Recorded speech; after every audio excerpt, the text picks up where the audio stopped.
So थोड़ा सा recap करते हैं. What are the various types of agonism? As you don't have any queries, so you're supposed to answer this immediately, isn't it? What are the various types of agonism? Basically, additive, summation, and what is the third one? Synergism, or otherwise it is called as supra-additive. Okay? So there are, in case of additive, we broadly divide into two. One is summation and one is additive. ठीक है? The summation means दो drug है, दोनों का mechanism अलग है, but दोनों का overall outcome is just the same. Like for example here, aspirin, it's a painkiller. Codeine is also a painkiller, but aspirin, it works peripherally by altering certain enzyme. The name of the enzyme is COX. Full form of COX, any idea? Cyclooxygenase. So it inhibits COX, both isoforms, 1 and 2. Okay. And codeine acts in the central opioid receptors. Okay. But the outcome of both the actions are analgesic. Okay. So in that case, we call it as summation. In case of two drugs, which works with the same mechanism, so whenever we add up both these two drugs, क्या होता है? जब हम लोग ये दो drug को एक करेंगे, एक साथ देंगे, तो क्या होता है? दोनों का सेम डोज पे जो अलग अलग इफेक्ट का टोटल था, the combined effect, the outcome will be the same. Okay. So basically, what happens here?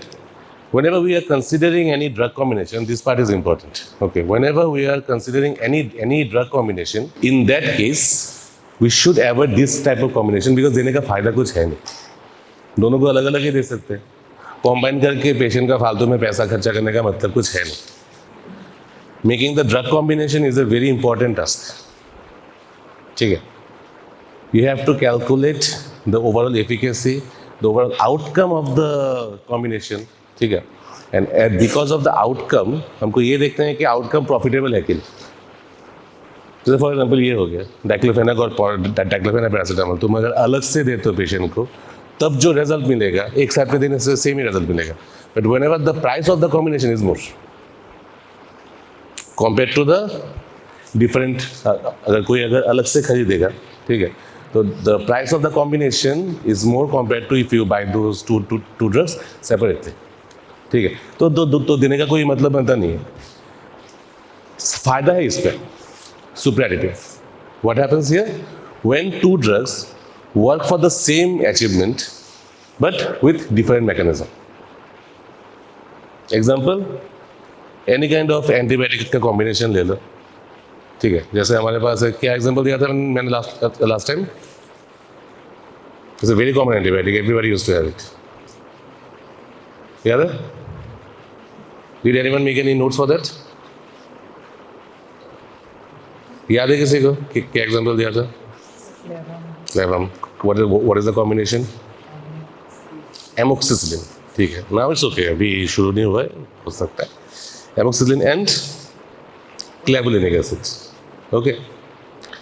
So what is the function of this combination? This is a rational drug combination. Okay, what is the rational? What do you mean by rational?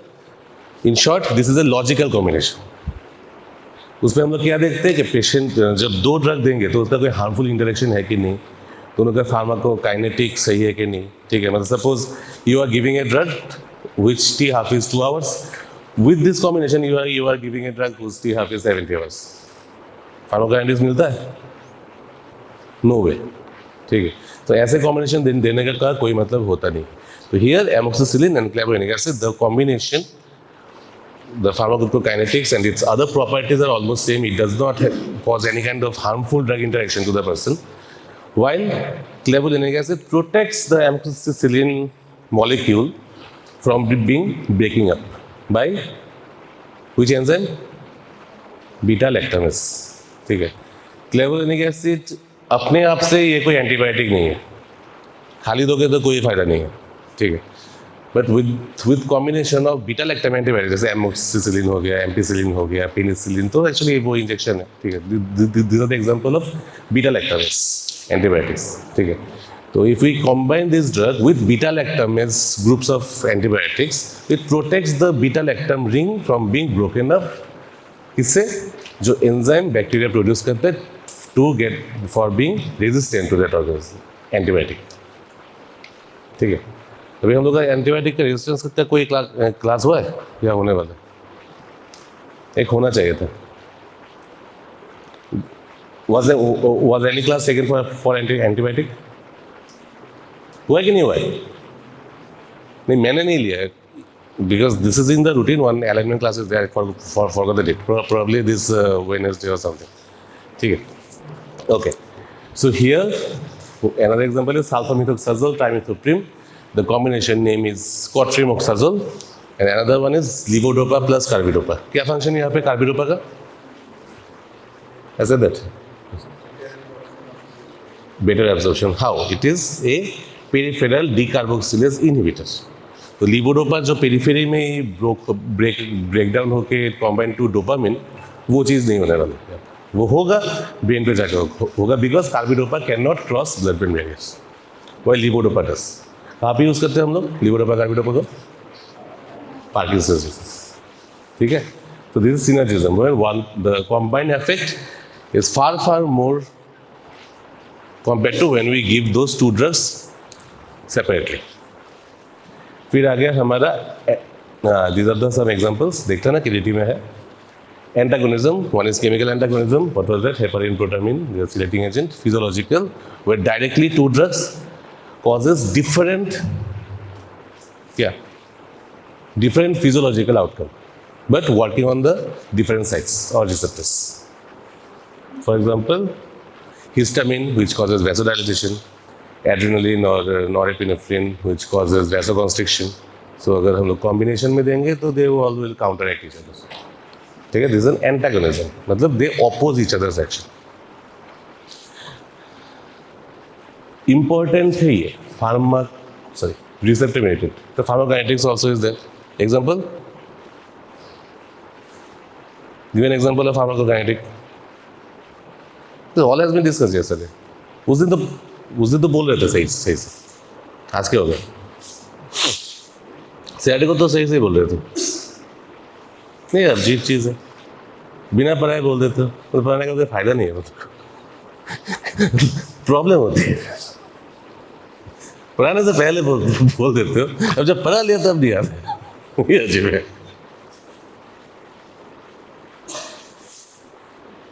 क्या था? What is the name to enzyme inducer? Name to enzyme inducer.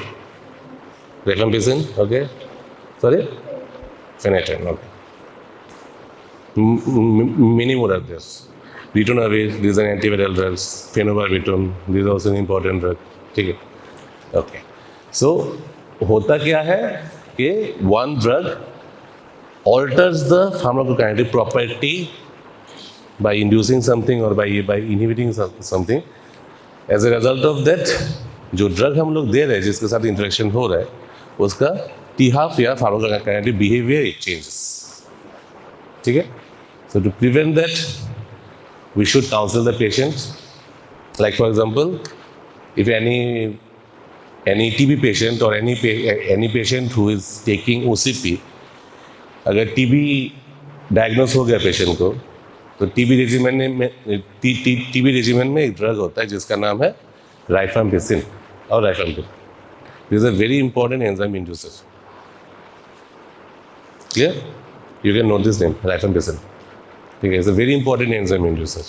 तो होगा कि अगर हम लोग patient को counselling नहीं करेंगे, if the patient continues to take OCP, the duration of action of that pill reduces. As a result contraception failure can happen. फिर पेशेंट आके तुमको ही सू करेगा, बोला क्यों नहीं मुझे? Because of the counselling failure, ये एटकॉम का पोर्शन है. If because of counselling failure patient का अगर कॉन्ट्रासेप्शन फेलियर होता है, then the doctor can held liable for that. This is an important thing in एटकॉम. ठीक है, pregnancy is a very important thing. कुछ हो गया तो हमेशा पेशेंट का मार्क डॉक्टर के ऊपर ही पड़ेगा, फॉल्ट हो ना हो बाद में सोचेंगे, ठीक है। So be aware of that.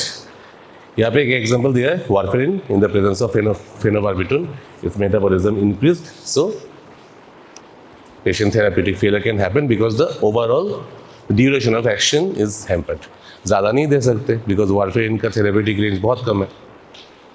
ज़्यादा दोगे ब्लीडिंग होगा, ज़्यादा नहीं दोगे एम्बोलिज्म होगा, दैट इज अ प्रॉब्लम, ठीक है। So this parts should be considered nicely.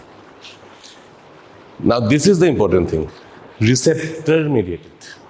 Now they are mainly of two types, one is competitive and another one is non-competitive, ठीक है। तो I show you some graph, I guess range इतना कम है। First I'll show you the graph. Whenever we plot drug dose and its response, whenever we plot drug dose and its response in a graph paper, dose हो गया x axis पे, लंबे वाले को क्या बोलते हैं y एक्सिस पे हो गया रिस्पॉन्स डायरेक्टली, ठीक है। हम लोग क्या करते हैं, पहले तुमको वो टेस्ट समझाता हूँ। बेसिकली होता है कि हम लोग कोई एक टिश्यू लेते, जैसे हम लोगों ने पीजी के टाइम पे किया था, we use to take frog rectus and the drug what we use that is your acetylcholine, ठीक है। तो हम लोग कैसे डालते थे, हम लोग सॉल्यूशन पे पहले 1 माइक्रोग्राम, देन 2 माइक्रोग्राम, देन 4, 8, 16, 32 ऐसे करके up to 1 milligram we need to put in the solution. तो एसिटाइलकोलिन होने से क्या होता था, फ्रॉग रेक्टस का the muscle use to contract, ठीक है।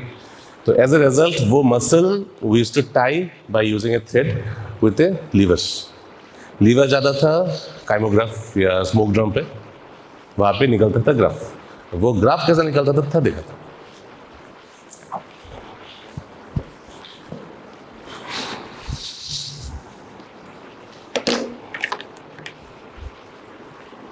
The response used to come like this. This is for 1 microgram, ठीक है। कॉन्ट्रैक्ट हो गया, काइमोग्राफ ड्रम पे उठा, it will go up and again after we wash it, यहाँ पे आके फिर this part is known as fast contraction and this part is slow contraction. फिर दिया दो, अरे एक ही करता,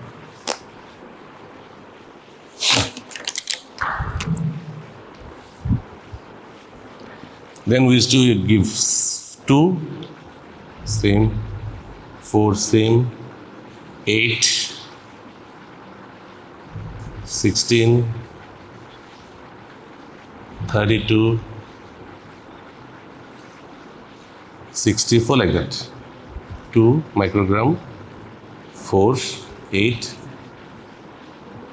16, 32, 64, उसके बाद 128, उसके बाद 256, उसके बाद 512, उसके बाद 1024, जिसको हम अप्रॉक्सीमेटली 1 मिलीग्राम मान के चलते हैं, ठीक है। तो ये जब हम लोग डायरेक्टली प्लॉट करते हैं कोई कॉन्वर्शन को छोड़ के, तब निकलता है ये, दिस इज ए हाइपरबोलिक, ठीक है। अब हाइपरबोला का इक्वेशन किसी को याद है? स्ट्रेट लाइन का होता है y equal to x plus b, right, 1 dimensional. Hyperbola का क्या है, किसी को याद है?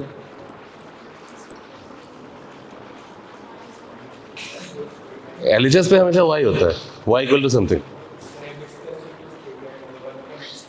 यस, एक्स स्क्वायर या x cube, x square, right, square. तो the thing is that a x square plus b x plus c, ठीक है ना। y equal to x plus b easy है या y equal to x square plus b x plus c easy है? अगर हमको कोई अगर वैल्यू निकालना है तो which one is easy? Straight line, ठीक है। द प्रॉब्लम इज दैट, यहाँ पे देखो, what is the last dose? 1024, 1000। अब ग्राफ पेपर पे 1000 निकालना कैसा होता है? इट्स ह्यूज, हमको पूरा रूम साइज का ग्राफ पेपर लगेगा, इजंट इट? तो ये होता है प्रॉब्लम। ग्राफ से हम लोग अगर डायरेक्टली हम लोग डोज रेस्पॉन्स कर्व निकालते हैं तो यहाँ से निकालना it's a bit tough, we can anticipate the things.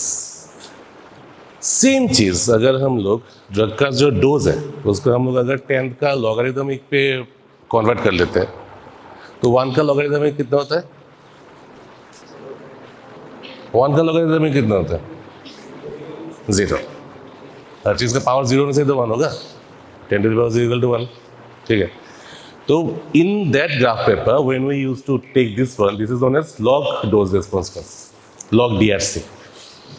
Upper one the red one is simple DRC, blue one is log DRC। तो लॉग DRC होने से क्या होता है कि हम लोग का वैल्यू का जो प्लॉटिंग करना है that becomes easy, like log 2, any idea? log 2 equal to almost 0.3, 4.6। ठीक है, हमेशा 0.3333 करके बनेगा। ठीक है, तो here in case of 1000 we need to go up to only 3। 10 to the power 3 कितना होता है? 1000, right? तो the plotting becomes easier and we can put the graph in a small size of paper as well. One more plus point is that this graph is not a hyperbola parabola, this is as S type, we call it sigmoid। यहाँ से आती है, यहाँ पे इतना sigmoid clear नहीं है, it will be clear here। While the DRC comes like this, ऐसा नहीं आएगा, it will come like this one। Okay?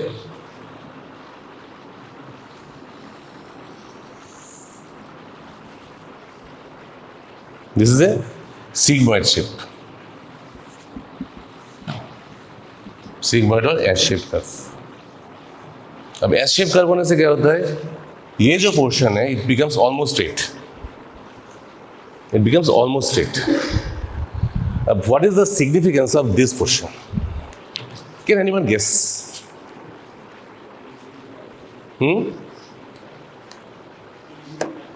नहीं, इजी तो कैलकुलेट ऑब्वियसली ना।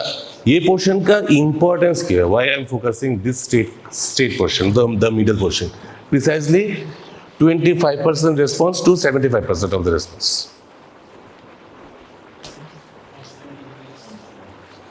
Okay,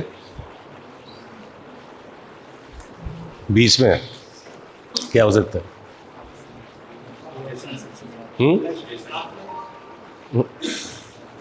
We can take out half left from this। हाँ, समझा नहीं?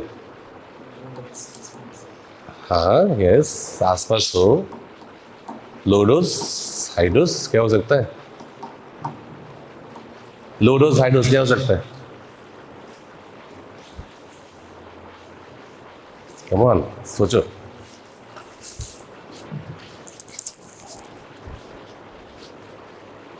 मिडल पोर्शन है, lower one is very low dose, upper one is very high dose.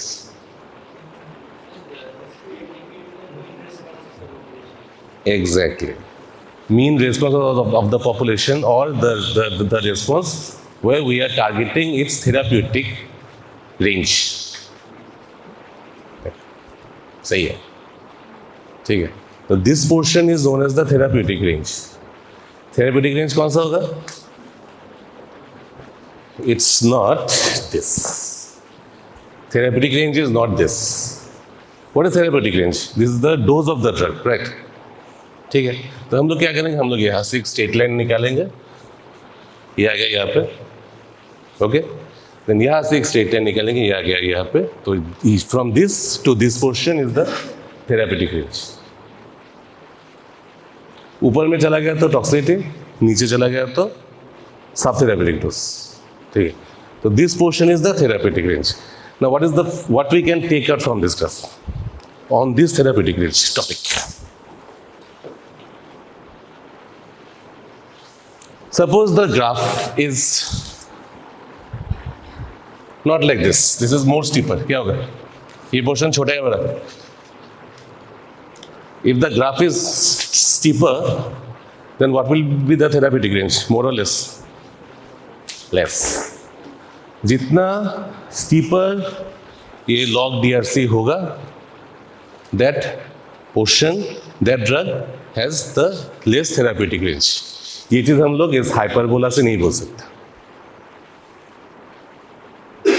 The incline of any curve can be detected easily in case of a straight line, not in case of a ellipse or hyperbola. Right? So that's why हम लोग ये log DRC मान के चलते हैं. Now इतना कुछ क्यों बोल रहा हूँ? क्यों? क्योंकि हम लोग जस्ट कैसे बनाते हैं ये चीज़ दिखाने के लिए. ठीक है, पहले हम ये वाला करेंगे. यहाँ से ये जो लेंथ है बेस लाइन से हम लोग ये लेंथ को कैलकुलेट करेंगे. कैलकुलेट करके उसको ग्राफ पेपर पे प्लॉट करेंगे. उसके बाद जो ग्राफ निकलेगा इट बिकम्स लाइक दिस. ठीक है, now let's come to the point. In case of competitive antagonism क्या होता था इसमें? Competition for what? Competition for what? Competition for what? Sorry? Binding set. Competition for the binding set. In case of competitive receptor, दो चीज़ें हो सकती है. Number one, it binds to the receptor at the agonist binding site irreversibly. मतलब एक बार लग गया मतलब लग गया. It takes up a strong covalent bond. Remember this term, strong covalent bond. ठीक है. दूसरा चीज़ हो सकता है कि लगा है बट ज़्यादा स्ट्रॉन्ग बाइंडिंग नहीं है. It can be dislodge. पहला का एग्जांपल कौन सा था? Aspirin as an anti platelet drug. एक बार लग गया प्लेटलेट के साथ मतलब लग गया. प्लेटलेट में क्या होता है? Thromboxane TXA2. तो एक बार लग गया मतलब लग गया. ये छूटने वाला है नहीं जब तक कि ना नया प्लेटलेट तैयार हो. ठीक है. How long it usually takes? What is the lifespan of platelet? क्या चल रहा है? क्या चल रहा है? नहीं, दोनों यहाँ पे देखिए क्या कर रहे थे. मैं आसूँ यूट्यूब. क्या चल रहा था? You can earn it if you answer. Follow भी नहीं करोगे, बात भी करोगे, you will disturb other people. That's not going to happen. If I see one more time I will all throw you out of the class. Class मतलब hostel नहीं, दरवाजे के पास.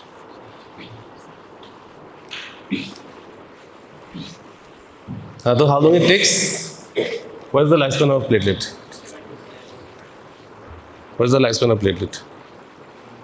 रुको ना.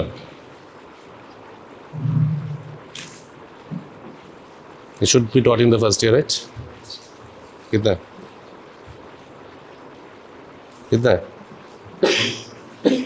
That's why I say follow the class. Don't feel very much proud that you passed in the first chance. More subjects have to come and they're very tough. Don't fly, uro mat. Yeah. What is the lifespan? 7 to 8 days. क्यों पूछ रहा हूँ ये चीज़? What is the clinical significance? I said already. इसका clinical significance क्या है? Patient aspirin ले रहा है तो हम लोग पेशेंट को क्या बोलेंगे? Before anything or doing anything. Repair time. Nah. This already has been discussed. Saturday को तो किया था. 2 दिन ही तो है. ये चीज़ हम लोग पढ़ रहे हैं. ऑब्वियसली इसका कोई क्लिनिकल इंपॉर्टेंस तो होगा. फालतू में क्यों पढ़ाऊंगा मैं? सही है. हाँ, बहुत कुछ फालतू में पढ़ा था, वो अलग बात है. बट ये चीज़ फालतू नहीं है. This is important. Y?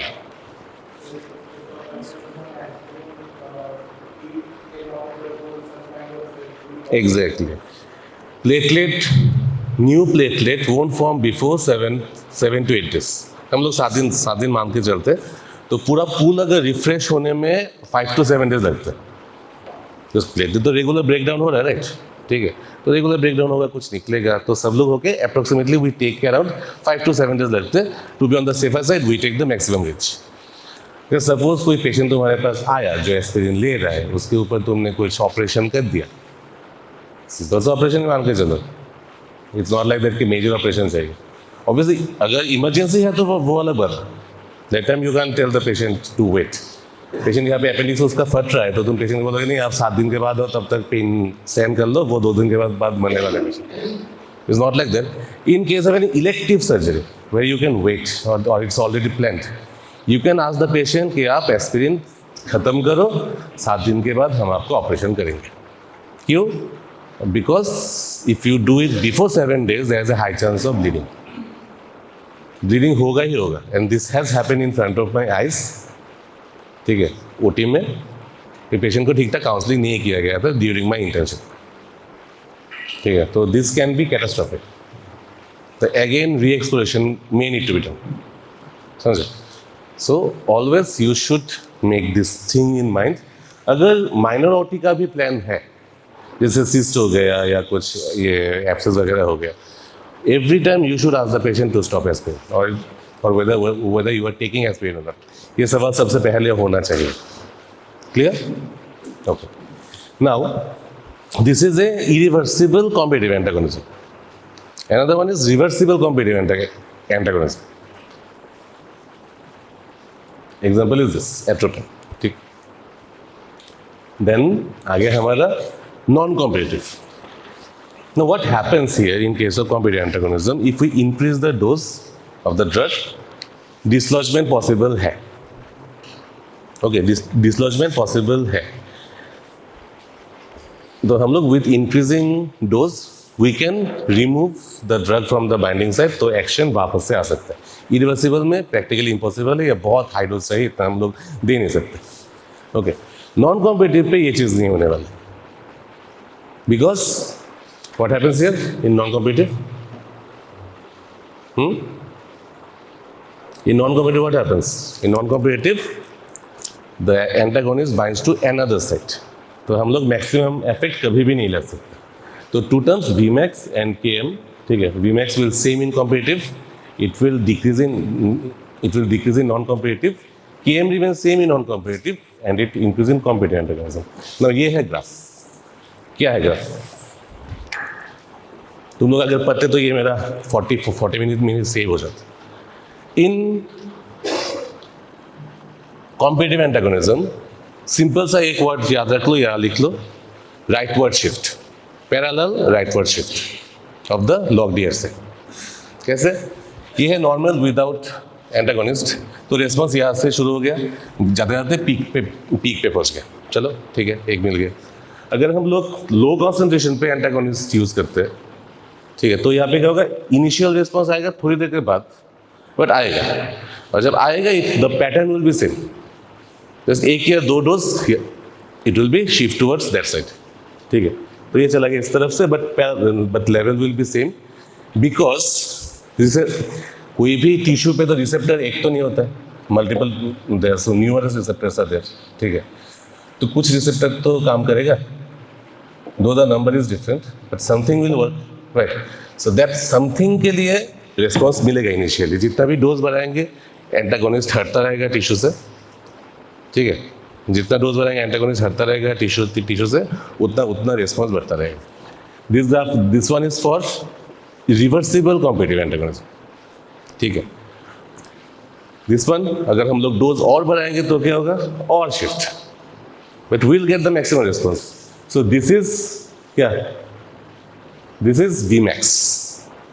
Vmax means maximum response, इससे ज़्यादा टिश्यू कॉन्ट्रैक्ट हो नहीं सकता।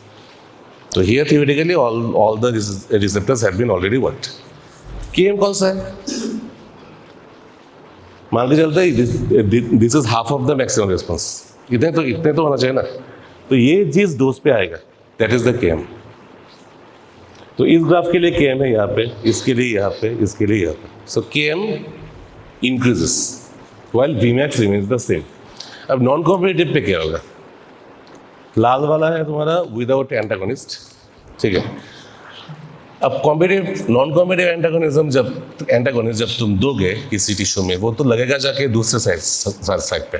तो if you increase the dose also the effect is the antagonist is not going to get removed, because यहाँ पे टग ऑफ वॉर है नहीं, there is no competition for the side, agonist को अपना जगह मिल गया। तो क्या होगा, सपोज 10 रिसेप्टर्स है, एंटागोनिस्ट लो डोज पे एक रिसेप्टर को ब्लॉक कर दिया, 9 काम कर रहा है, तो 9 के लिए इतना मिलेगा, ये मिल रहा था 10 के लिए, अब 9 के लिए मिलेगा इतना। So your Vmax, this is your Vmax without antagonist, this is the Vmax with low dose antagonist. So Vmax यहाँ पे क्या हो रहा है, Vmax क्या हो रहा है, जोर से दो ना,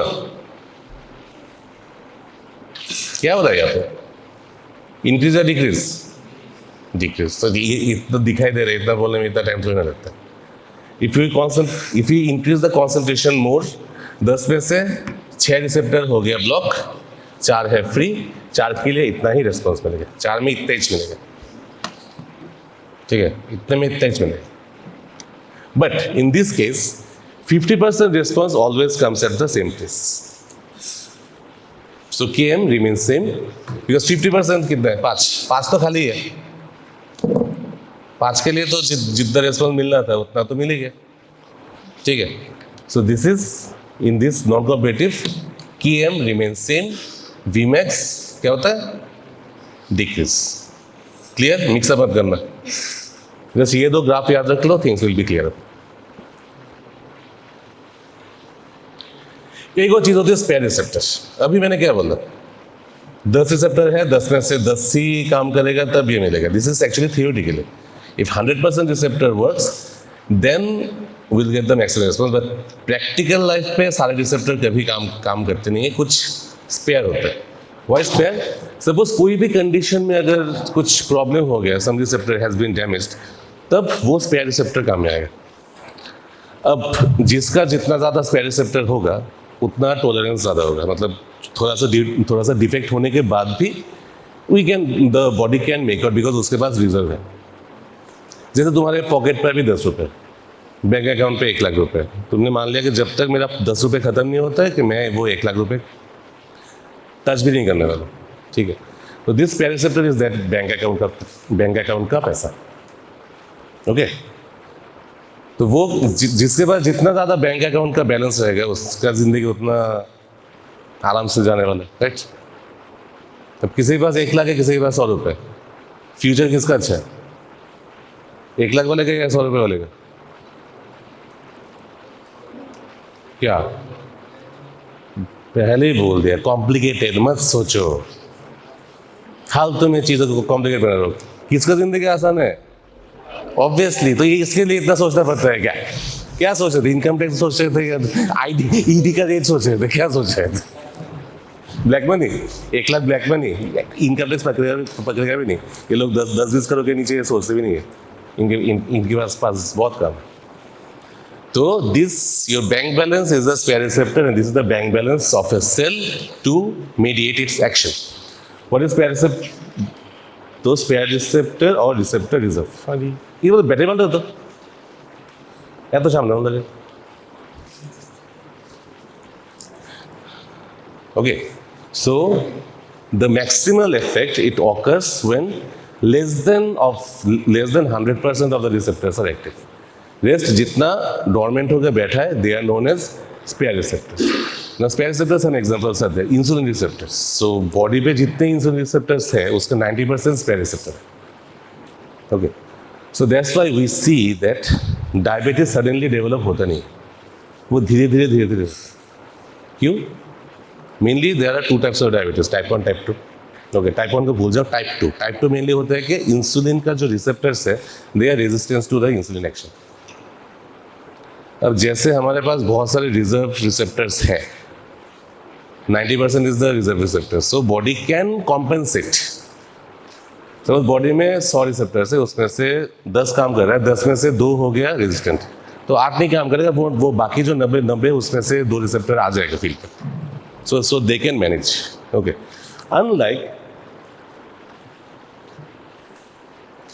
unlike in case of heart, beta receptors have only 5 to 10% of spare receptors. तो थोड़ा सा बॉडी का अगर रिसेप्टर या कुछ एरिया डैमेज हो जाता है then heart failure is an imminent thing. It happens very early. If there's any pathology starts happening like MI or some other cardiomyopathy or something, heart failure occurs very early because bank पे पैसा कम, only 5 to 10%. ठीक है.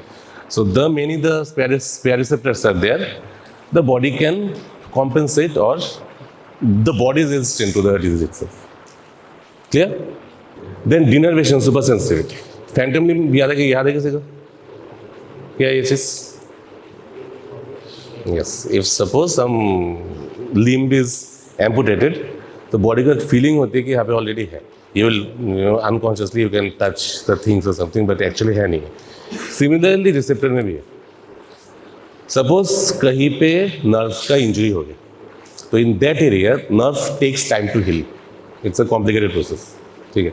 So in that case new receptors are synthesised, particularly muscle पे होता है ये चीज़. क्यों? क्योंकि डिनर्वेशन पे सिग्नल कम मिलेगा and body tries to compensate with the muscle power like before, denervation से पहले.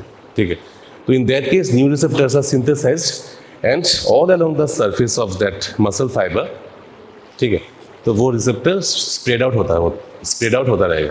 तो as a result of this proliferation, the muscle response और muscle power remains almost same. अगर छोटा मोटा इंजरी, अगर बड़ा इंजरी होगा then it's a different issue. अगर तुम पूरे आलना आप खुद को काट दोगे तो सेंसेशन तो पहुंचेगा ही नहीं. ठीक है. So that's a different issue. ठीक है. But here if the nerve injury, suppose एक दो small nerve fibers का problem हुआ, then because of the increase of the receptor number, the muscle power can be restored nicely. ठीक है. This is known as denervation super sensitivity. एक और चीज़ है receptor regulation theory. कोई सपोज कोई एक ड्रग ले रहे, may be agonist may be antagonist. ठीक है. एंटागोनिस्ट मान के चलते हैं. ठीक है. से बीटा ब्लॉकर्स ले रहे हैं, तो बीटा ब्लॉकर्स क्या करेगा? Beta blockers means beta antagonist. तो बीटा एंटागोनिस्ट क्या करेगा? सॉरी ना मतलब रिसेप्टर के साथ क्या करेगा? ब्लॉकर से. अब ब्लॉकर्स होने से रिसेप्टर के साथ क्या करेगा वो? It will stop the receptor to work, right? But हमारे बॉडी का क्या काम है? ये गधा है. It will try to work as before. तो एज ए रिजल्ट कैसे करेगा? It may increase the number of the receptors. 10 receptor है, 10 में से 3 को ब्लॉक किया, बॉडी जाएगा मुझे 3 रिसेप्टर और चाहिए, चलो बना देते. तो नंबर ऑफ द रिसेप्टर में इंक्रीज और the efficacy of the receptor में alter by inducing second messenger और समथिंग. सही है. ओके. तो this increase in the number of the receptor is known as up regulation. अगर हम लोग लॉन्ग टर्म के लिए एगोनिस्ट दे रहे हैं, फिर भी बॉडी बोलेगा कि नहीं मुझे इतना काम नहीं करना है, चलो ये रिसेप्टर कम कर देते. Okay. So as a result there will be may be decrease in the number of receptors और may be the efficacy is low. इसको बोलते हैं रिसेप्टर डाउन रेगुलेशन. अब इसका क्लिनिकल सिग्निफिकेंस क्या हो सकता है? बीटा ब्लॉकर मान के चलते हैं. We advise that you should not stop beta blockers abruptly. Suppose 1-2 साल के लिए ले रहे हो, ठीक है, we say that suddenly stop मत करो, टेक सम टाइम, धीरे धीरे डोज को कम करो. कम करते करते जैसे सपोज फॉर एग्जाम्पल तुम प्रोप्रानोल ले रहे हो 40 मिलीग्राम. ओके. तो पहले हम लोग क्या बोलते हैं कि 40 को पहले 20 करो, फिर 10 करो, फिर 5 करो, फिर स्टॉप करो. मतलब 40 से सडनली स्टॉप.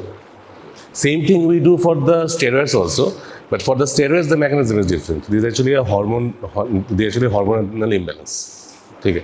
बट यहाँ पे बीटा ब्लॉकर के लिए मैटर इज दैट द क्या होता है कि सपोज बहुत लंबे टाइम के लिए बीटा ब्लॉकर्स ले रहे हो, ठीक है, तो बीटा रिसेप्टर का नंबर भी बढ़ेगा बॉडी में.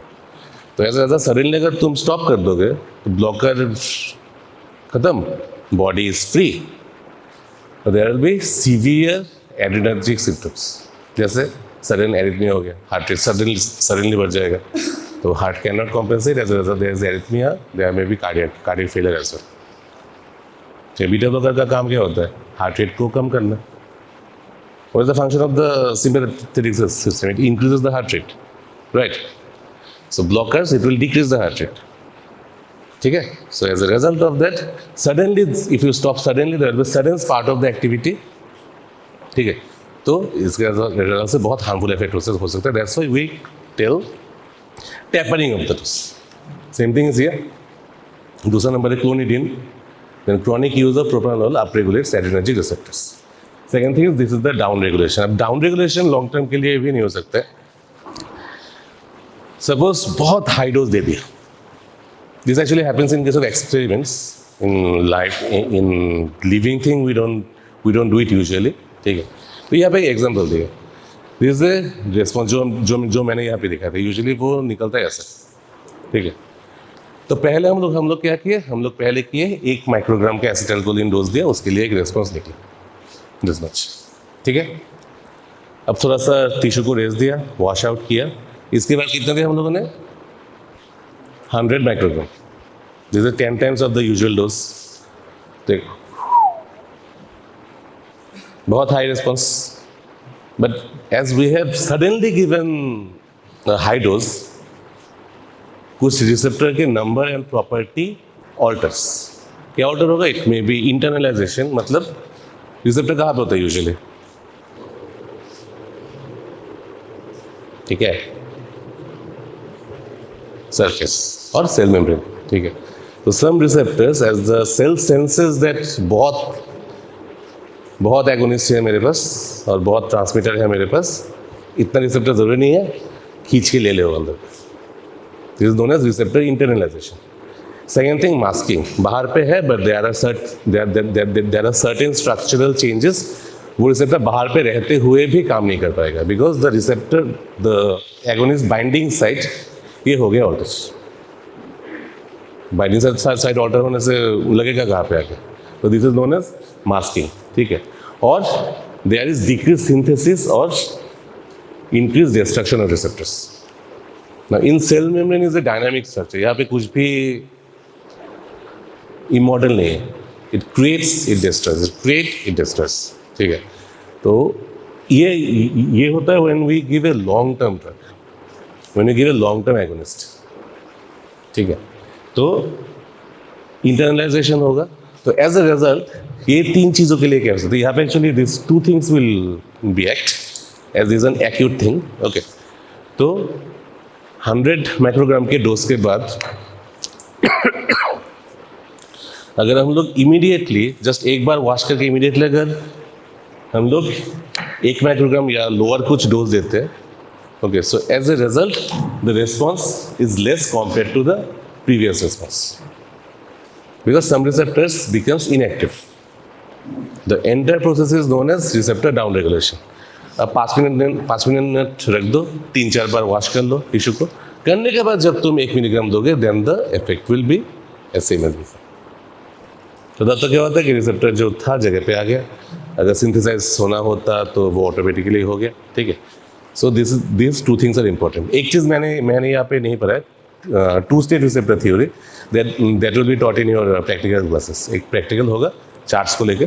तो उस पर two state theory two state receptor model है. ठीक है. तो something are also non receptor mediated action as well. जैसे केमिकल एक्शन हो गया, you already came across antacids, chelating agents.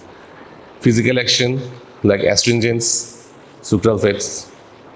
False incorporation like antimicrobial agent. यहाँ पे फॉल्स इनकॉर्पोरेशन क्यों बोला मैंने. Basically they mimic certain metabolic requirement. एक antibiotic था सल्फामेथोक्साजोल ट्राइमेथोप्रिम. वो क्या करता है they mimic folic acid. Bacteria सोचता है कि ये फॉलिक एसिड है, चलो ले लेते हैं, but this are not folic acid. ठीक है. तो जब मैकेनिज्म पढ़ेंगे हम लोग तब आएगा. Then being protoplasmic action like antiseptics. Then formation of antibody when we give vaccine. सबको पता है ये चीज़ कैसे होती है. ठीक है. And target specific gene changes. ये एक्चुअली मोनोक्लोनल एंटीबॉडीज होते हैं, कुछ बायोलॉजिकल एजेंट्स जो पार्टिकुलरली कुछ डिजीज़ का, ये एक्चुअली कैंसर पे यूज़ होता है मोस्टली. कैंसर पे क्या होता है कि जीन एक्सप्रेशन हो जाता है चेंज. ठीक है. तो if we give a generalize cytotoxic drugs, ये पूरे बॉडी के लिए हार्मफुल है. Okay. So for that we don't consider this. हम लोग स्पेसिफिक जीन को ही रेफर करेंगे. ओके. सो ये this things are monoclonal antibodies. And next is the doses and all. ये पढ़ेंगे प्रैक्टिकल में या दूसरा टॉपिक है। आज के लिए यहाँ पे ख़त्म। नेक्स्ट वेडनेसडे ADR हो गया क्लास, राइट? प्रैक्टिकल हुआ है? ADR का प्रैक्टिकल हुआ है? How to report ADR? I think हुआ था क्लास, होना चाहिए। आज today it will be repeated and you guys will be filling up some ADR forms, ठीक है? Because this is very important. यही एक काम है फार्माकोलॉजी जो हॉस्पिटल के साथ मिलकर करते हैं फॉर द कॉलेज। ओके, सो आज के लिए खत्म यहाँ पर।